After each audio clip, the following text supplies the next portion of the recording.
स्वागत है दोस्तों आपका अपने YouTube channel civil on spot में। मैं उम्मीद करता हूं कि आप सब लोग बढ़िया होंगे और अपनी तैयारी को बड़े अच्छे तरीके से कंटिन्यू कर रहे होंगे। तो आज का लेक्चर आपके लिए काफ़ी ज़्यादा इंपॉर्टेंट रहने वाला है, क्योंकि आज जो चीज़ मैं आपके लिए लेके आया हूँ लेक्चर में, ये काफ़ी ज़्यादा इंपॉर्टेंट रहने वाली है। तो सबसे पहले मैं आपको बताता हूँ कि आज के लेक्चर में हम लोग क्या डिस्कस करने वाले हैं। तो अभी जो हम लोग टॉपिक देख रहे थे, हमारा जो टॉपिक था पार्टिकल साइज डिस्ट्रीब्यूशन, जिसको हम लोगों ने कंप्लीट करा था, तो इसके आज मैं आपके लिए PYQ लेके आया हूँ। इसलिए एक आध दिन से मेरी वीडियोस नहीं आ रही थी, तो उसका रीज़न बेसिकली यही था कि मैं प्रॉपर एनालाइज कर रहा था क्वेश्चंस आपके लिए। जो लास्ट 20 ईयर्स क्वेश्चन है पार्टिकल साइज डिस्ट्रीब्यूशन के, ये मैं आपके लिए लेके आया हूँ यहाँ पे। तो 1 बाय 1 आज हम लोग सारे क्वेश्चन सॉल्व करेंगे जो आपके लास्ट 20 ईयर्स में पार्टिकल साइज डिस्ट्रीब्यूशन के रिलेटेड पूछे गए हैं। तो ये PYQ मैं आपके लिए लेके आया हूँ। जो ऑल ओवर इंडिया में जितने भी एग्जाम्स हुए हैं किसके, सिविल इंजीनियरिंग के, उसमें से जो क्वेश्चंस आए हुए हैं वो सारे क्वेश्चंस मैं आपके लिए लेके आया हूँ यहाँ पे। तो करते हैं स्टार्ट वीडियो को। तो फर्स्ट क्वेश्चन क्या है हमारा, in particle size distribution curve the effective diameter is represented by. तो यहाँ पे हमें पूछा जा रहा है जो इफेक्टिव डायमीटर होता है उसको हम लोग किससे रिप्रेजेंट करते हैं। तो क्वेश्चन का मेरा स्टाइल क्या रहेगा, मैं आपको इसकी प्रॉपर थ्योरी भी बता दूंगा कि आंसर तो बताएंगे क्वेश्चन का, उसके साथ साथ में हम पूरा डिस्कस करते चलेंगे उसके रिलेटेड और क्या क्वेश्चंस बन सकते हैं। तो यहाँ पे हमें पूछा जा रहा है इफेक्टिव डायमीटर का, इफेक्टिव डायमीटर को किससे रिप्रेजेंट करते हैं। तो अगर आपको याद होगा, जिन बच्चों ने मेरी प्रीवियस क्लासेस करी हुई हैं, तो मैंने आपको इफेक्टिव डायमीटर के 3 नाम बताए थे। तो ये तीनों नाम इंपॉर्टेंट है। सबसे पहले तो यही देख लेते हैं, ये आपको एग्जाम में आ सकते हैं। इफेक्टिव डायमीटर बोल लें, इफेक्टिव साइज बोल लें, और एक और नाम बताया था मैंने आपको, हेजन साइज। तो ये 3 नाम है इसके सबसे पहले। अब इसको रिप्रेजेंट मैंने आपको बताया था कि इसको किससे डिनोट करते हैं। डिनोट किससे करते हैं, इसको D10 से डिनोट करते हैं। D10 से डिनोट करते हैं। तो इसका मतलब क्या होता है D10 का, जैसे एग्जांपल लूँ मैं इसकी, D10 अगर मान लीजिए हमारा कितना है 5 mm है, तो इसका मतलब क्या होगा 10% पार्टिकल्स। D10 का मतलब क्या होगा 10% पार्टिकल्स आर फाइनर देन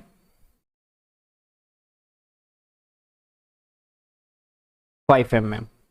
तो D10 का मतलब क्या हुआ यहाँ पे, अगर यहाँ पे हमने क्या माना कि D10 मेरा कितना है 5 mm है, तो इसका मतलब क्या हुआ 5 mm से 10% ऐसे पार्टिकल्स हैं जो क्या होंगे, छोटे होंगे।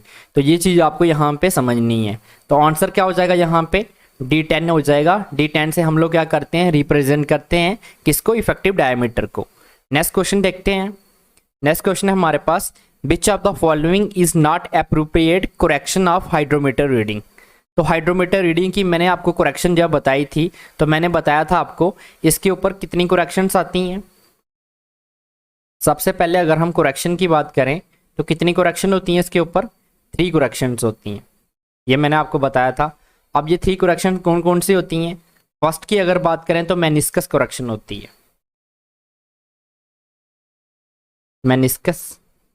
मेनिस्कस की अगर बात करूं तो ये कौन सी होती है, ये पॉजिटिव करेक्शन होती है।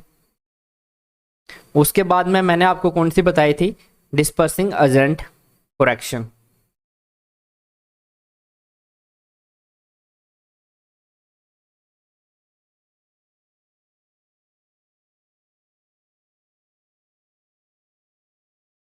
इसकी अगर हम बात करें तो ये करेक्शन जो थी हमारी डिस्पर्सिंग एजेंट करेक्शन जो होती है, ये कौन सी करेक्शन होती है हमारी, नेगेटिव करेक्शन होती है, नेगेटिव। और थर्ड कौन सी बताई थी, टेम्परेचर करेक्शन बताई थी, टेम्परेचर करेक्शन। और अगर मैं टेम्परेचर करेक्शन की बात करूं तो ये कौन सी हो सकती है हमारी, टेम्परेचर करेक्शन हमारी पॉजिटिव भी हो सकती है और नेगेटिव हो सकती है।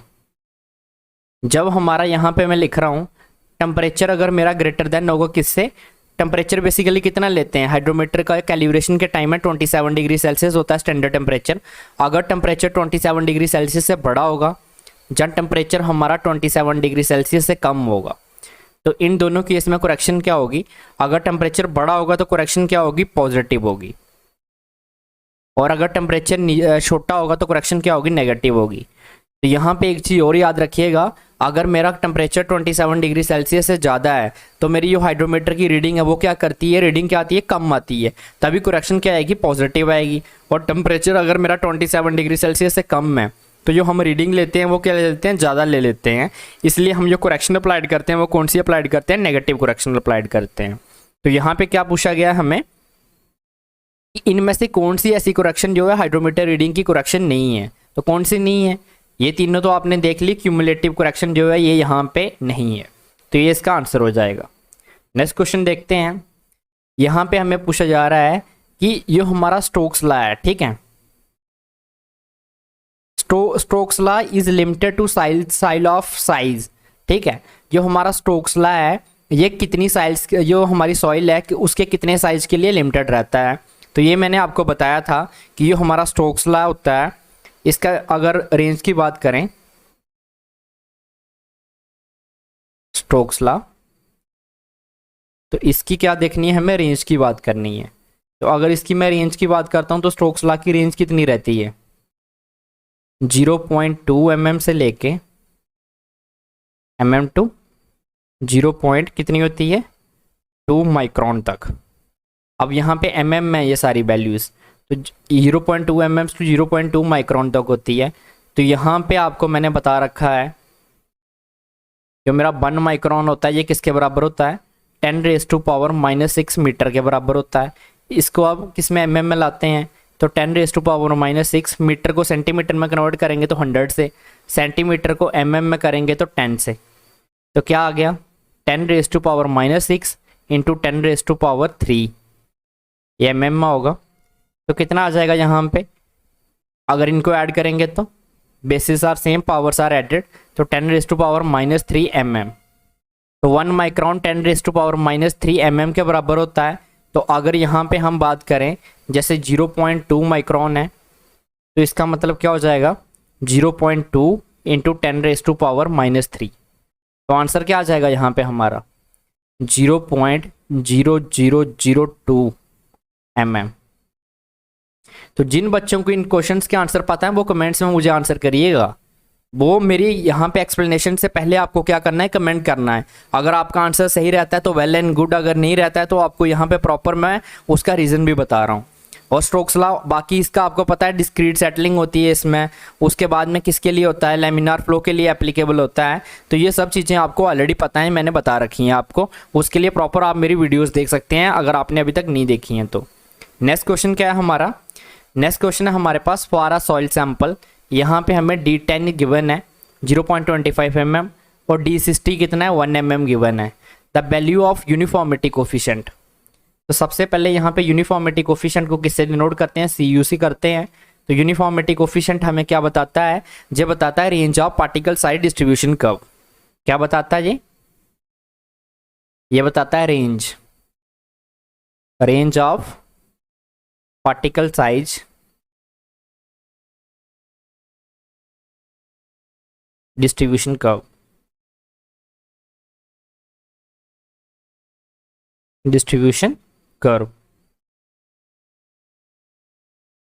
तो CU किसके बराबर होता है, D60 बाई D10 के बराबर होता है। तो यहाँ पे हमें D60 गिवन है, कितना गिवन है, 1 mm, और हमारा D10 भी गिवन है, कितना है, 0.25 mm। तो 1 किसके बराबर आ जाएगा, 4 के बराबर आ जाएगा ना। अगर 0.25 से 1 को डिवाइड करते हैं तो 4 आ जाएगा। तो आंसर क्या आ जाएगा यहाँ पे हमारे पास, 4 यहाँ पे आंसर निकल के आ जाएगा। तो ये भी हमने सॉल्व कर लिया। नेक्स्ट क्वेश्चन देखते हैं। For a well graded sand, किसकी बात हो रही है, सैंड की बात हो रही है। The coefficient of curvature should be, ठीक है। तो कोफिशिएंट ऑफ कर्वेचर सबसे पहले अगर मैं बात करूँ तो किससे डिनोट करते हैं इसको, CC से डिनोट करते हैं। तो ये किसके बारे में बताता है, ये बताता है हमें शेप, तो किसकी, shape of particle size distribution curve के बारे में। जो चीज़ें मैं बता रहा हूँ ये मोस्ट इंपॉर्टेंट चीज़ें हैं, इनको हल्के में मत लीजिएगा, ये अपने पास नोट डाउन कर लीजिए। ये क्वेश्चंस आपको एग्जाम में देखने को मिलेंगे। डिस्ट्रीब्यूशन कर्व, इसके साथ साथ यहाँ पे मैं आपके लिए 35 अराउंड क्वेश्चंस लेके आया हूँ जो आपके लास्ट 20 ईयर्स में इस टॉपिक से देखने को मिले हैं। उसके अलावा मैं आपको ना और 35 क्वेश्चंस यहाँ पे खुद से करवा रहा हूँ, जो बीच में पॉइंट्स बता रहा हूँ। तो टोटल 70 क्वेश्चंस आज की क्लास में कवर अप होने वाले हैं और इन्हीं 70 क्वेश्चंस में से आपको रिपीटेड क्वेश्चन देखने को मिलेंगे आपके एग्जाम में। तो shape of particle side distribution curve के बारे में बताता है। अब यहाँ पे किसके लिए बोल रहे हैं हम लोग, सैंड के लिए बात हो रही है, बेल ग्रेडेड सैंड के लिए। तो बेल ग्रेडेड सैंड के लिए सीसी की वैल्यू कितनी होती है। बेल ग्रेडेड सैंड की बात हो या यहाँ पे अगर मैं बात करूं तो किसकी बात हो, बेल ग्रेडेड ग्रेवल की बात हो। बेल ग्रेडेड ग्रेवल की बात हो, ठीक है। इन सब के लिए सीसी की वैल्यू देख लीजिएगा, काफ़ी इंपॉर्टेंट है। सीसी की वैल्यू ग्रेटर देन होगी या इक्वल टू होगी 1 के, और लेस देन होगी या इक्वल टू होगी किसके, 3 के। तो ये जो रेंज मैंने आपको बताई है इसको आपको पूरे लाइफ टाइम याद रखना है, ठीक है। इसमें से आपको क्वेश्चन डेफिनेटली देखने को मिलेंगे। तो यहाँ पे ऑप्शन के अकॉर्डिंग ऑप्शन 4 यहाँ पे हमारा करेक्ट हो जाएगा, 1 और 3 के बीच में होती है। नेक्स्ट क्वेश्चन देखते हैं। फॉर अ सॉइल, ठीक है, कोई सॉइल है हमारे पास, उसका हमें D10 गिवन है, D30 भी गिवन है हमें, और D60 भी गिवन है। सारी वैल्यू mm में। यूनिफॉर्मिटी कोफिशिएंट के बारे में पूछा जा रहा है। तो अभी मैंने बताया आपको CU होता है, और इसकी किसके बारे में बताता है, ये अभी मैंने आपको बता दिया था कि ये रेंज के बारे में बताता है। D60/D10 होता है। तो D60 कितना है हमारा, 0.08 डिवाइडेड बाई कितना है, D10 क्या इतना हमारा 0.004। क्या आ जाएगा यहाँ से, अगर इसका पॉइंट तोड़ेंगे तो ये D/8/100 हो जाएगा, और ये कितना हो जाएगा 4/1000 हो जाएगा। तो क्या आ जाएगा यहाँ से 8/4, J 0 2 0 2 0 कैंसिल इंटू 10, 4 1 का 4, 4 2 का 8। तो आंसर कितना आ गया, 20 यहाँ से निकल के आ गया। तो CU की वैल्यू कितनी आ जाएगी, 20 आ जाएगी निकल के। तो ये क्वेश्चन भी हमने यहाँ पे सॉल्व कर लिया है। ये क्वेश्चन आपको खुद से ट्राई करने हैं पहले, अगर नहीं होंगे तो फिर यहाँ पे जो मैं आपको एक्सप्लेनेशन बता रहा हूँ फिर देखनी है। Uniformity coefficient of a soil, uniformity coefficient CU किसके बराबर होता है, D60/D10 के बराबर होता है।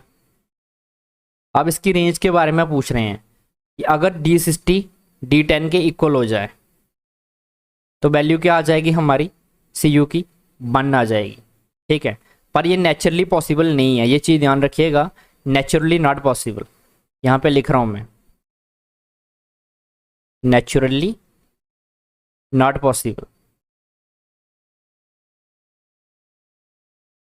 थ्योरेटिकली हमारा पॉसिबल है लेकिन नेचुरली ये पॉसिबल नहीं है, ठीक है। तो CU की वैल्यू 1 हो जाएगी या इससे बड़ी होगी। तो क्या कहाँ क्या आ जाएगा यहाँ पे, equal to are greater than 1।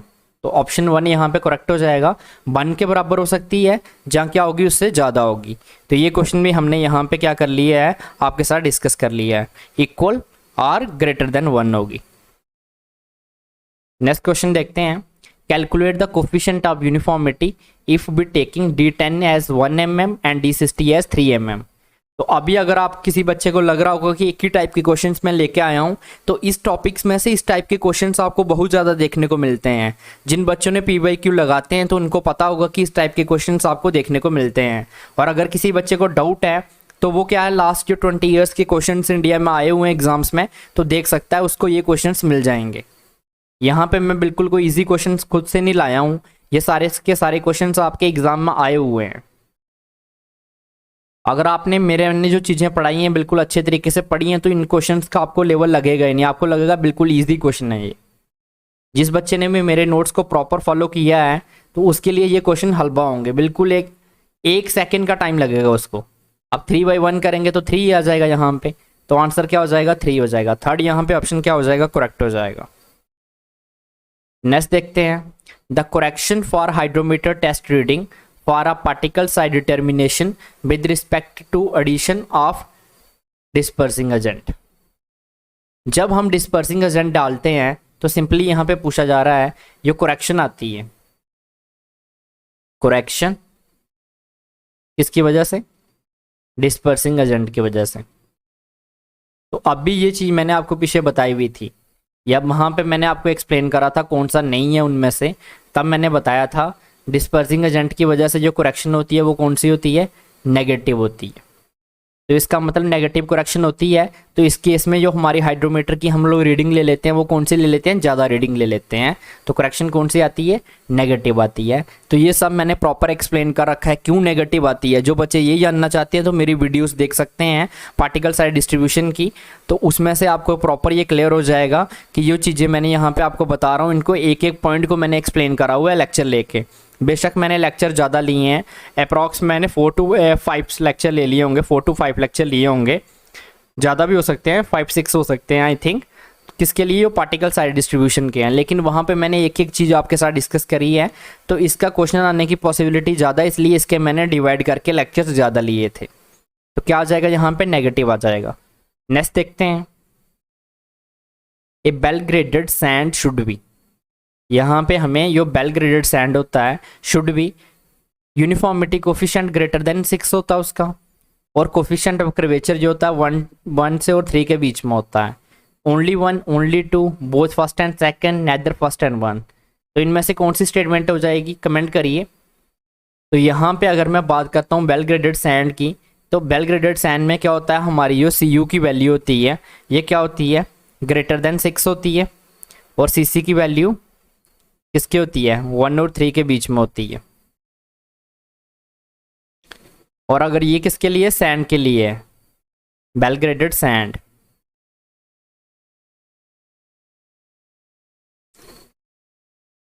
Well graded sand में क्या होता है, CU ग्रेटर देन 6 होता है और CC 1 और 3 के बीच में होता है, ठीक है। लेकिन अगर मैं बात करूं यहाँ पे वेल ग्रेडेड ग्रेवल की, तो CU की वैल्यू ग्रेटर देन 4 होती है और CC 1 और 3 के बीच में ही रहेगा। तो ये किसके लिए हो जाएगा, वेल ग्रेडेड ग्रेवल के लिए। तो इसके लिए भी आपको याद रखना है, ये भी काफ़ी इंपॉर्टेंट है आपके एग्जाम के लिए। तो यहाँ पे कौन सा हो जाएगा, CU uniformity coefficient CU greater than 6 होता है, सही बात है, और कोफिशिएंट ऑफ कर्वेचर 1 और 3 के बीच में होता है। तो बोथ फर्स्ट एंड सेकंड यहाँ पे करेक्ट हो जाएगा। नेक्स्ट देखते हैं, विच of the following represent the measure of particle size range. आगे ना वही चीज साइज की बात कर रहा है, पार्टिकल साइज रेंज कौन बताता है, तो कितनी बार बता चुका हूं मैं, ये आपको कोफिशिएंट ऑफ यूनिफॉर्मिटी बताता है। आज के लेक्चर में भी बताया था, अगर आपको याद नहीं है तो जब कोफिशिएंट ऑफ कर्वेचर के बारे में बता रहा था और कोफिशिएंट ऑफ यूनिफॉर्मिटी के बारे में बता रहा था, तो उसमें मैंने एक्सप्लेन करा आपको कि कोफिशिएंट ऑफ यूनिफॉर्मिटी क्या बताता है, पार्टिकल साइज रेंज बताता है, और कोफिशिएंट ऑफ कर्वेचर क्या बताता है, shape of particle size distribution curve के बारे में बताता है। नेक्स्ट क्वेश्चन देखते हैं, hydrometer analysis is used to determine the density of soil suspended if. Hydrometer analysis कब हम लोग यूज करते हैं, जब soil contains particles finer than 75 micron, soil contains particles finer than 60 micron, finer than 475 micron या 4.75 micron. तो कब करते हैं यहाँ पे, तो अगर यहाँ पे आपको याद होगा तो ये चीज़ मैंने आपको यह बताई थी। तो किस तरीके से बताई थी मैंने आपको, यहाँ पे, तो यहाँ पे बेसिकली मैंने आपको बताया था कि ये हमारा हम लोग क्या होता है, 2 टाइप्स का होता है इसमें। जब हम लोग सीव एनालिसिस करते हैं, ठीक है, सीव एनालिसिस करते हैं, और ये क्या करते हैं, सेडिमेंटेशन एनालिसिस होता है।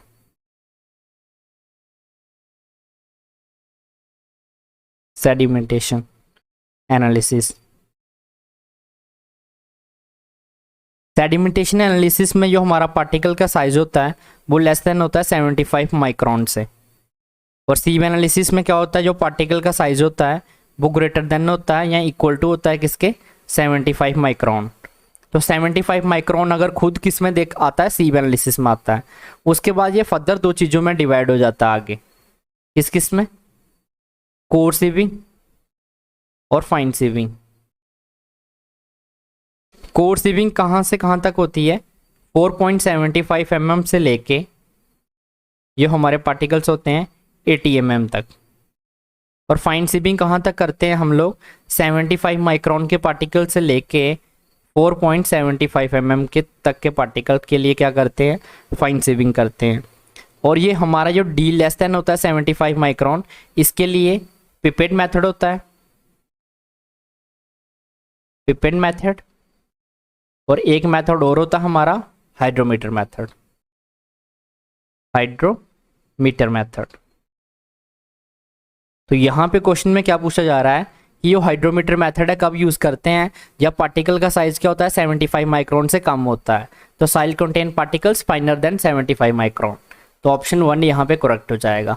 आई होप आप ये दोनों चीज़ें समझ गए होंगे। यहाँ पे मैंने डिटेल क्लासिफिकेशन आपको बता दी है।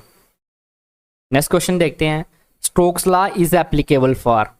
तो ये चीज़ बच्चे को पता होगी, क्योंकि ये हमारा सॉइल में ही नहीं इन्वायरमेंट में भी आता है। तो स्टोक्स लॉ किसके लिए होता है, स्फेरिकल साइज पार्टिकल्स के लिए क्या होता है, यहाँ पे ये वैलिड होता है, ये सही है। Granular and flaky soil in suspension, इसके लिए नहीं होता। उसके बाद average particle size in Brownian movement, ये नहीं होता, क्योंकि जिन पार्टिकल का साइज क्या होता है 0.2 माइक्रोन से कम होता है, तो उनमें क्या होता है ब्रोनियन मोशन होता है। ब्रोनियन मोशन बेसिकली क्या होता है, जिग जैग मूवमेंट होता है, तो वो तो उनके लिए होता है। तो ये चीज़ स्टोक्स ने तो इसके लिए मना करा था। स्टोक्स लॉ तो ब्रोनियन, यहाँ पे ब्रोनियन मूवमेंट होता है, वहाँ पे तो एप्लीकेबल भी नहीं होता। तो यहाँ पे ऑप्शन 1 जो है वो करेक्ट हो जाएगा। जो साइज होता है पार्टिकल साइज होता है वो कैसा होता है, शेप की अगर बात करें तो स्फेरिकल मतलब साइज पार्टिकल्स होते हैं according to Stokes law. Next question देखते हैं, the value of coefficient of uniformity for well graded gravel और बेल ग्रेडेड सैंड के लिए। तो अभी बताया था मैंने आपको, ग्रेवल के लिए कितनी होती है, Cu ग्रेटर देन 4 होता है, और सैंड के लिए कितना होता है, Cu ग्रेटर देन 6 होता है। तो ऑप्शन हमारा जो यहाँ पे कौन से वाला ऑप्शन है, हमारा जो फर्स्ट ऑप्शन है यही करेक्ट हो जाएगा कि सैंड के लिए क्या होता है, Cu की वैल्यू ग्रेटर देन 6 होती है, और ग्रेवल के लिए कितनी होती है, 4 होती है। तो यहाँ पे ग्रेवल पहले लिखा है तो पहले ग्रेवल का आएगा, ये चीज़ ध्यान रखिएगा, और बाद में सैंड का आएगा। अब कुछ बच्चे इसको टिक कर देंगे, Cu ग्रेटर देन 6 और Cu ग्रेटर देन 4, ये यहाँ पे करेक्ट नहीं है, क्योंकि पहले किसकी बात हो रही है, ग्रेवल की बात हो रही है। तो ग्रेवल के लिए Cu ग्रेटर देन 4 है, ये चीज़ ध्यान में रखिएगा। तो ऑप्शन 1 यहाँ पे करेक्ट होगा। नेक्स्ट क्वेश्चन देखते हैं, for a soil to be well graded uniformity coefficient for sand should be. ठीक है, अगर सॉइल क्या हो, वेल ग्रेडेड हो, तो ये यूनिफॉर्मिटी कोफिशिएंट होता है सैंड के लिए, वो क्या होता है, तो अभी हमने देखा Cu क्या होता है, ग्रेटर देन होता है किससे, 6 से, सैंड के लिए, वेल ग्रेडेड सैंड के लिए, वेल ग्रेडेड सैंड के लिए। तो ऑप्शन यहाँ पे 3rd करेक्ट हो जाएगा, greater than 6। According to USBR the coefficient of uniformity for uniformly graded soil. Uniformly graded soil कौन सी होती है, जिसमें क्या होता है, सेम साइज पार्टिकल्स होते हैं, सेम साइज के पार्टिकल्स होते हैं। और वेल ग्रेडेड सॉइल कौन सी होती है, जिसमें वाइड रेंज ऑफ पार्टिकल्स होते हैं या डिफरेंट साइज ऑफ पार्टिकल्स होते हैं। तो सेम साइज पार्टिकल्स होते हैं, मतलब क्या होता है, यूनिफॉर्मली ग्रेडेड सॉइल होती है। तो यूनिफॉर्मिटी कोफिशिएंट क्या होता है, Cu, ये क्या होता है हमारा D60/D10 होता है। जब इसकी वैल्यू क्या हो जाती है, D60 और D10 बराबर होंगे, तभी तो हमारे जो पार्टिकल्स हैं उनके साइज सेम होंगे। तो इसका मतलब तब Cu की वैल्यू कितनी होती है, 1 होती है। तो ऑप्शन 3rd यहाँ पे करेक्ट हो जाएगा। क्या आ जाएगा आंसर, 1 आ जाएगा। नेक्स्ट देखते हैं, D10 in particle size distribution represent, क्या रिप्रेजेंट करता है, dash % fine particles are finer than this size. तो ये मैंने आपको कितनी बार एग्जांपल दिया है कि अगर मेरा D10 कितना है, 5 mm में, तो इसका मतलब क्या है, 10% particles are finer than this size. तो इसका मतलब क्या आ जाएगा यहाँ पे, कितना, 10% पार्टिकल्स। इसका मतलब जितना यहाँ पे लिखा होता है उतने ही % पार्टिकल्स फाइनर होते हैं इस साइज से। तो क्या आ जाएगा यहाँ पे, ऑप्शन 2 यहाँ पे करेक्ट हो जाएगा।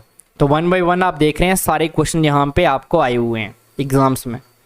नेक्स्ट क्वेश्चन है, grain size distribution plot of a soil indicated that. D10 का साइज दिया है हमें, D30 दे रखा है, D60 दे रखा है, और यूनिफॉर्मिटी कोफिशिएंट पूछा जहाँ पे। तो Cu हमें फाइंड करना है। Cu क्या होता है, D60/D10। तो D60 की वैल्यू कितनी है यहाँ पे, 0.006 डिवाइडेड बाई D10 कितना है, 0.005 तो जो पॉइंट के आगे 3 डिजिट है, इसमें भी 3 डिजिट है, तो डिवाइड बाई 1000 होगा, 1000 कट जाएगा, 6/5 आ जाएगा। 5 1 का 5 बचेगा, कितना 1 बचेगा, यहाँ पे पॉइंट, यहाँ पे क्या लगा 1 के आगे 0, तो 2 आ जाएगा। तो इस तरीके से अपने माइंड में कैलकुलेशन करना सीखिए। कितना आ जाएगा 1.2 आ जाएगा। तो ऑप्शन से भी आप देख सकते हो 0.2, 0.6, 1 के आगे 1 के ऊपर वाला एक ही ऑप्शन है यहाँ पे, तो ऑप्शन 1 यहाँ पे करेक्ट हो जाएगा। 1.2 की वैल्यू आ जाएगी किसकी, कोफिशिएंट ऑफ यूनिफॉर्मिटी की। नेक्स्ट क्वेश्चन देखते हैं, coefficient of curvature for a well graded soil must be between, तो किसके बीच में होता है, 1 to 3 के बीच में होता है। 2 बार क्वेश्चन ये आ चुका आपके लिए। A solid is said to be a medium size if the uniformity coefficient is, तो सॉलिड को मीडियम साइज कब बोलेंगे, जब उसका यूनिफॉर्मिटी कोफिशिएंट 5 और 10 के बीच में होगा। ये चीज अपने पास नोट डाउन कर लीजिएगा कि सॉलिड कब होता है हमारा मीडियम साइज, जब उसका यूनिफॉर्मिटी कोफिशिएंट 5 और 10 के बीच में हो। उसके बाद क्वेश्चन है हमारे पास, uniformity coefficient of our soil is given by, तो अभी में हम कितनी बार इस फॉर्मूले को यूज कर चुके हैं। CU क्या होता है, D60/D10 के बराबर होता है। तो ऑप्शन सेकंड यहाँ पे क्या हो जाएगा, करेक्ट हो जाएगा, D60/D10। नेक्स्ट क्या है क्वेश्चन हमारे पास, नेक्स्ट है sieve analysis test of sand is carried out to find its, जो सीव एनालिसिस करते हैं हम लोग, तो सीव एनालिसिस क्यों करते हैं, तो इसके रिलेटेड तो आपको मैंने न्यूमेरिकल भी करा रखे हैं, जिन बच्चों ने मेरे लेक्चर को फॉलो करा होगा। तो सीव एनालिसिस क्यों करते हैं हम लोग, बेसिकली सीव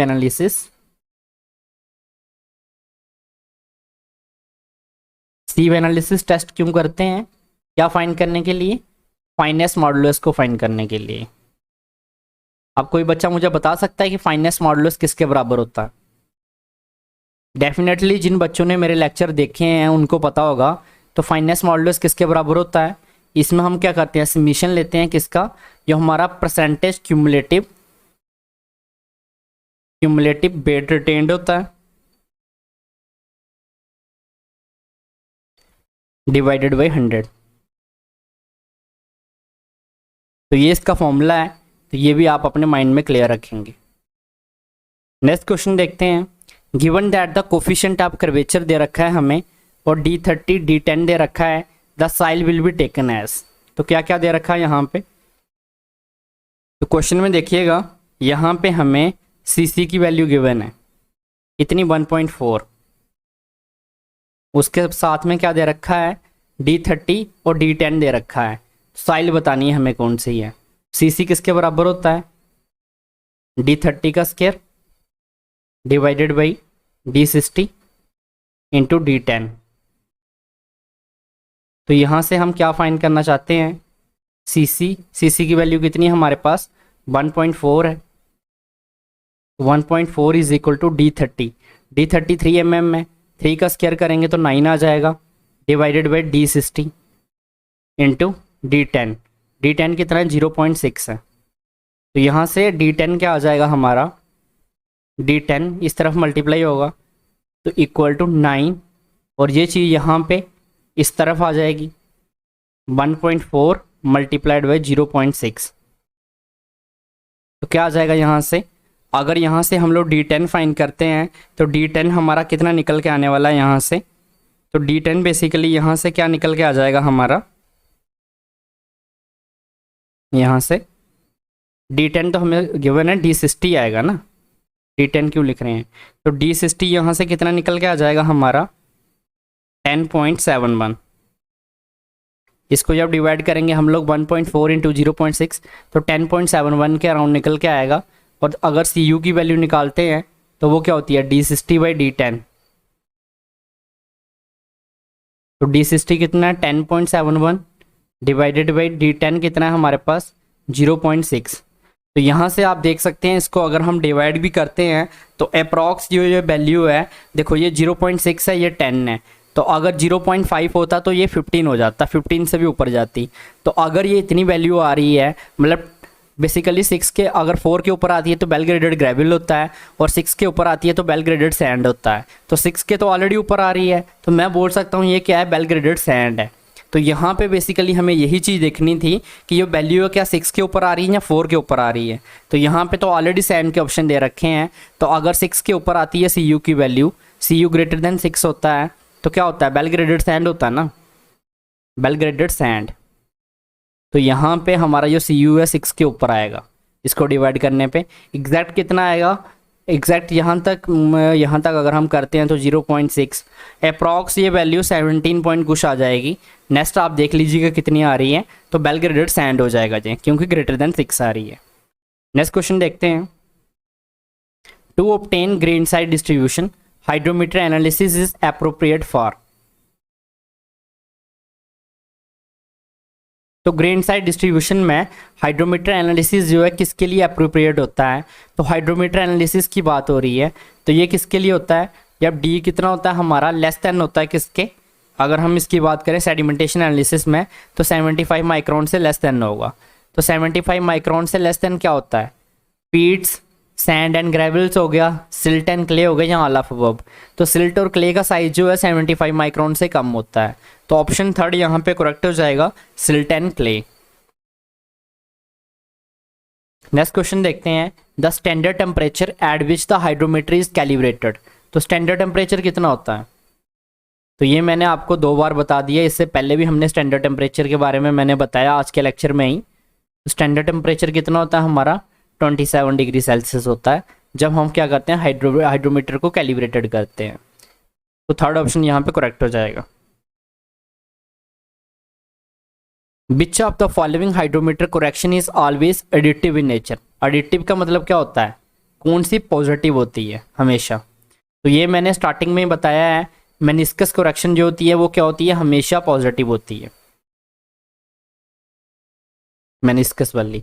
नेगेटिव कौन सी होती है, हमेशा अगर कोई पूछता है तो डिस्पर्सिंग वाली, डिस्पर्सिंग। और पॉजिटिव और नेगेटिव टेम्परेचर, ये क्या है, करेक्शंस हैं, ये ध्यान रखिएगा। ऑप्शन वहां पे 1 क्या हो जाएगा, करेक्ट हो जाएगा। नेक्स्ट क्वेश्चन देखते हैं। If D60 is equal to 3 mm, D30 is equal to 1.5 mm और D10 यहाँ पे कितना 0.75 mm है, then what will be the coefficient of uniformity. CU पूछा जा रहा है। तो यहाँ पे सारे क्वेश्चन मैं खुद ही सॉल्व कर रहा हूँ, आपको ना क्या करना है, वीडियो को पॉज करके पहले खुद सॉल्व करने हैं, आपको यहाँ पे आंसर करना है। अगर आपका गलत निकलता है आंसर, बाद में आप देखेंगे वीडियो को, तो अगर आपका गलत निकलता है तो आप अपने आप करेक्ट कर लेंगे, नहीं तो आप नेक्स्ट क्वेश्चन को मूव करेंगे। D60 बाई D10, तो D60 कितना है 3 है और D10 कितना है 0.75 mm। तो यहाँ पे mm है, यहाँ पे भी mm है, mm कैंसिल हो जाएगा। 75 का अगर हम कितने बार करें तो 3 आ जाता है, तो 4 टाइम्स करेंगे ना, 2 बार करेंगे तो कितना 1.5 हो जाएगा, फिर डबल करना पड़ेगा तो 4 आ जाएगा। तो आंसर क्या हो जाएगा, 4 आ जाएगा। 4 क्या हो जाएगा, यहाँ पे हमारा करेक्ट आंसर हो जाएगा। नेक्स्ट क्वेश्चन देखते हैं। नेक्स्ट क्वेश्चन में क्या है हमारे पास, if D10, D30 and D60 for a soil are 1 mm, 2 mm and 5 mm, then coefficient of uniformities. फिर से CU पूछा जा रहा है। तो यहाँ पे D60 क्या है, D60 सबसे लास्ट वाला होगा 5 mm और D10 क्या होगा, सबसे पहले वाला 1 mm। तो सिंपली 5/1, 5/1 क्या हो जाएगा, 5 हो जाएगा। तो सेकंड यहाँ पे करेक्ट हो जाएगा। ये इतने सिंपल क्वेश्चन आपके एग्जाम्स में आए हुए हैं। The hydrometer analysis is based on the principle of. तो हाइड्रोमीटर एनालिसिस किसके बेसिस पे है, तो ये स्टार्टिंग में मैंने आपको बताया था किसके बेस पे काम करता है, ये स्टोक्स लॉ के ऊपर काम करता है। बाकी की जो लॉ हैं, डार्सी लॉ, मैनिक्स लॉ, न्यूटन्स लॉ, तो हाइड्रोमीटर में कौन सा था, स्टोक्स लॉ था ना, तभी तो हम लोग उसके साइज देखे थे। अगर आपको याद होगा डिस्क्रीट सेटलिंग करवाई थी हम लोगों ने। तो यहाँ पे हमें पूछा जा रहा है जो 150 माइक्रोन की सीब होती है उसका साइज बताना है हमें।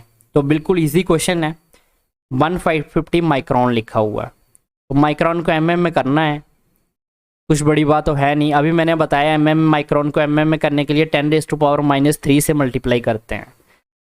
एक्चुअल में क्या होता है, 1 micron is equal to 10⁻⁻6 metre होता है, याद रखिएगा। और अगर इसको सेंटीमीटर में पूछता आपको कोई, तो 10⁻⁻6 इंटू 10⁻2 सेंटीमीटर, तो क्या आ जाएगा 1 micron is equal to 10⁻⁻4 centimetre. और अगर 1 माइक्रोन को mm में पूछता है तो 10⁻⁻4 सेंटीमीटर को mm में कन्वर्ट करने के लिए 10 से मल्टीप्लाई करते हैं। 1 centimetre is equal to 10 mm, तो 1 metre is equal to 100 centimetre. ठीक है, तभी इसको 10 का स्क्वायर से मल्टीप्लाई कर रहे थे, अब इसको 10 से, तो क्या आएगा 1 micron is equal to 10⁻³ mm, तभी यहाँ पे लिखा है। तो कैलकुलेट करेंगे तो क्या आएगा 0.150 mm। कौन सा ऑप्शन करेक्ट हो रहा है, ये वाला? नहीं, ये वाला थर्ड ऑप्शन करेक्ट हो रहा है, 0.150।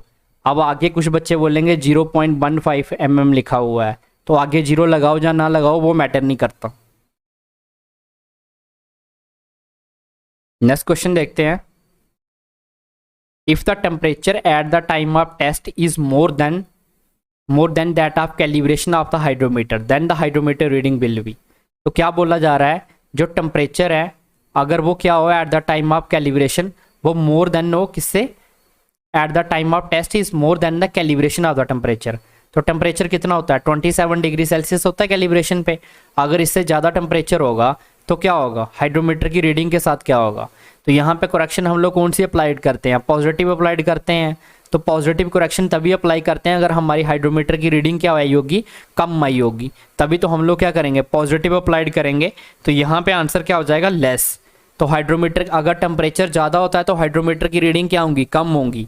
ये मैंने बड़े अच्छे तरीके से एक लेक्चर लेके एक्सप्लेन करी थी पूरी चीज़ें, तो वो लेक्चर देख लीजिएगा जिन बच्चों ने नहीं देखे हैं। ठीक है, तो आप इसको करेक्शन से भी देख सकते हैं। अगर टेम्परेचर लेस देन होगा कैलिब्रेशन टेम्परेचर से, तो क्या आएगी, करेक्शन क्या आएगी, नेगेटिव आएगी। इसका मतलब जो रीडिंग हमने ली है हाइड्रोमीटर की वो ज़्यादा ले ली होंगी। तो यहाँ पे अगर मोर की जगह पे लेस होता ना, तो यहाँ पे आंसर मोर हो जाता, हाइड्रोमीटर की रीडिंग क्या आती, मोर आती। तो यहाँ पे हमें क्या पूछ रहा है, temperature at the time of test क्या है, मोर देन है कैलिब्रेशन टेम्परेचर से, मतलब 27 डिग्री सेल्सियस से ज़्यादा है। तो क्या आएगी, हाइड्रोमीटर की रीडिंग कम आएगी। ठीक है, अभी तो हम लोगों ने करेक्शन क्या है, पॉजिटिव अप्लाइड करी है। नेक्स्ट क्वेश्चन देखते हैं। If the coefficient of the uniformity of the soil is 25 and coefficient of curvature is unity, unity मतलब 1, then the ratio of D30/D60 is. ठीक है, तो क्या बोला है हमें, CU दे रखा है कितना 25 और CC दे रखा है कितना 1। पूछ रहा है बताओ D30/D10 कितना होगा। तो बिल्कुल इजी है, कैसे करेंगे, CU की वैल्यू कितनी होती है D60/D10, तो यहाँ से D60 निकाल लो। तो D60 क्या आ जाएगा यहाँ से हमारा, D60 is equal to CU की वैल्यू कितनी है 25 है, 25 इंटू D10, जे हो गई मेरी D60 की वैल्यू। अब CC की वैल्यू क्या होती है D30 का square divided by D10 into D60 into D10। तो यहाँ पे D60 की वैल्यू पुट कर दो, तो क्या आ जाएगा CC is equal to D30 का स्क्वायर डिवाइडेड बाई D60 की जगह पे क्या आ जाएगा 25 into D10 multiplied by D10। अब CC की वैल्यू गिवन है कितनी है 1 है, यूनिटी है, यूनिटी का मतलब 1 होता है। तो 1 इज इक्वल टू D30 का square divided by 25 into D10, 2 bar multiply हो रहा है तो क्या हो जाएगा D10 का स्क्वायर हो जाएगा। अब 25 इधर डिवाइड हो रहा है, इधर जाके मल्टीप्लाई हो जाएगा। तो 25 इज इक्वल टू D30 का स्क्वायर डिवाइडेड बाई D10 का स्क्वायर। तो यहाँ से अगर मैं बोलूँ तो क्या आ जाएगा D30/D10, इसका स्क्वायर किसके बराबर आ जाएगा 5 के स्क्वायर के बराबर आ जाएगा। स्क्वायर गया तो आंसर क्या आ जाएगा 5 आ जाएगा। ठीक है, बेसिकली ±5 आता है, लेकिन यहाँ पे हम पॉजिटिव में ही देखेंगे तो आंसर क्या हो जाएगा हमारा 5 हो जाएगा, क्योंकि इसका स्क्वायर है तो इसका स्क्वायर है, इन दोनों का स्क्वायर है तो इसका भी स्क्वायर लेना पड़ेगा, तो 5 का स्क्वायर आएगा ना 25, तो आंसर क्या हो जाएगा 5 आंसर आ जाएगा यहाँ पे। तो ऑप्शन 4 यहाँ पे करेक्ट हो जाएगा। नेक्स्ट क्वेश्चन देखते हैं। नेक्स्ट क्वेश्चन क्या है, सी सी इज इक्वल टू 1 और सी यू क्या है 4 है। तो सेम क्वेश्चन है वैसा ही, यहाँ पे क्या है, अगर हम सी यू की वैल्यू लें तो क्या आएगा D60/D10।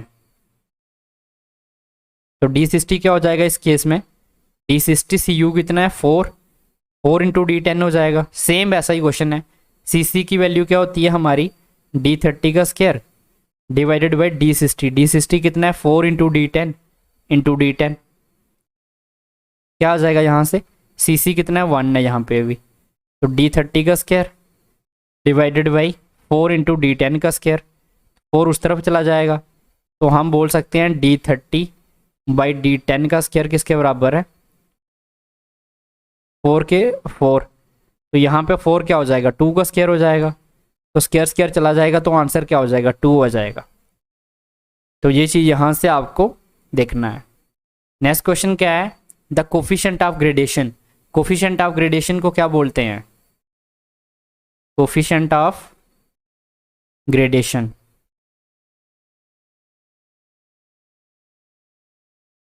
कोफिशिएंट ऑफ ग्रेडेशन को ही क्या बोलते हैं, सीसी बोलते हैं। इसी को क्या बोलते हैं, कोफिशिएंट ऑफ कर्वेचर भी बोलते हैं। ठीक है, कितना है कोफिशिएंट ऑफ ग्रेडेशन और कोफिशिएंट ऑफ यूनिफॉर्मिटी, सीसी 1 है और सी यू कितना है 4 है। The ratio of diameter through which 30% of the total mass is passed to effective size. Effective size कौन सा होता है, D10 होता है, और 30% of the total mass is passed. अगर टोटल मास पास्ट हो रहा है मतलब फाइनर है उससे, तो ये 30% मतलब D30 हो गया। तो क्या पूछ रहा है, बताओ D30/D10 कितना होगा। तो इससे पहले वाले क्वेश्चन में भी तो यही तो बताया हमने, सेम क्वेश्चन था, लेकिन सिर्फ मैंने ये क्वेश्चन इसलिए रखा था, लिखने का तरीका देखिए यहाँ पे। D30 का मतलब क्या होता था, मैंने बताया था D30 का मतलब 30% पार्टिकल्स फाइनर हैं, D10 का मतलब 10% पार्टिकल फाइनर्स हैं, D60 का मतलब 60% पार्टिकल फाइनर है। तो यहाँ पे क्या बोल रहा है, 30% of total mass is past, past मतलब फाइनर हैं, वो पास हो जा रहे हैं। तो ये कितना आ जाएगा, सिंपली फिर से आंसर क्या आ जाएगा, 4 है यहाँ पे, तो आंसर 2 आ जाएगा, बैक वाला क्वेश्चन ही था। तो ये आज का हमारा लास्ट क्वेश्चन है, the test procedure for sieve analysis has been standardized by IS as given in. तो इंडियन स्टैंडर्ड के हिसाब से अगर हम बात करें तो कौन सा हमारे पास IS कोड है जिसमें हमें सीव एनालिसिस के बारे में बता रखा है, तो ये वाला कोड है, ये सब अच्छे ध्यान में रखिएगा, 2720। ये आपको लर्न करना पड़ेगा, ये सीव एनालिसिस के लिए है। जैसे आपका 456 किसके लिए होता है, प्लेन रेनफोर्स कंक्रीट के लिए होता है ना, तो वैसे ही 2720 किसके लिए होता है, हमारा सीव एनालिसिस के लिए होता है। तो ये चीज़ आपको ध्यान रखनी है। तो ये थे आज के हमारे जो PYQ जो हमारे एग्जाम्स में आए हुए हैं। आई होप आपको आज का लेक्चर अच्छा लगा हो, और इन क्वेश्चन को लगाने के बाद का आपका कॉन्फिडेंस लेवल में भी बूस्ट आएगा, क्योंकि तकरीबन जितने भी क्वेश्चंस आपने देखे PYQ में हैं, तो सारे के सारे क्वेश्चंस आपके क्या है नोट से बन रहे हैं। जो चीज़ें मैंने आपको बता रखी हैं अप्रॉक्सीमेटली सारे क्वेश्चंस आप वहाँ से देख सकते हैं, वहीं से हैं सारे क्वेश्चन। तो आप अपने जो नोट्स वगैरह हैं उनको प्रिपेयर करिए, जो चीज़ें मैं आपको बता रहा हूँ उनसे बाहर कोई भी चीज़ें आपको एग्जाम में देखने को नहीं मिलेंगी। तो आज की वीडियो को ज़्यादा से ज़्यादा अपने फ्रेंड्स वगैरह के साथ भी शेयर करिए, और अगर अभी तक आपने चैनल को सब्सक्राइब नहीं करा है तो चैनल को सब्सक्राइब कर लीजिए। Thank you guys.